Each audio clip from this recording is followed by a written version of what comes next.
I'm in Dartmouth, Nova Scotia, and I just got through paddling the Shube Canal, and now I'm in Lake Charles. It's pretty nice. There's the IKEA for reference, if anyone has seen that off the road.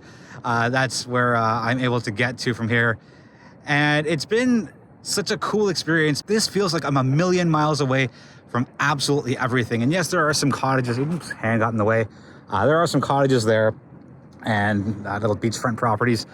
But to rent a kayak here and just get away from it all, it feels like you're just fully removed, and it's so peaceful. And I don't know if enough people know about this, and you can get on the water with a kayak or a canoe or a stand-up paddleboard from the Shube Canal, and it is such a cool spot. And I kind of don't want to go back. I have to, but it doesn't mean I don't want to.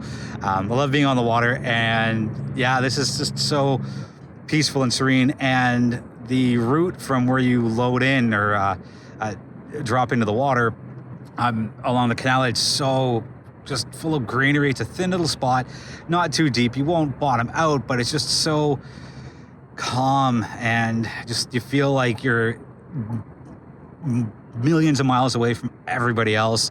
I did see some canoers come by. I saw somebody on a stand-up paddleboard, but it's such a scenic route, and it's, I don't know, 15 minutes if you go slow, 10 if you go to a decent pace. But I absolutely encourage you to go slow, take your time.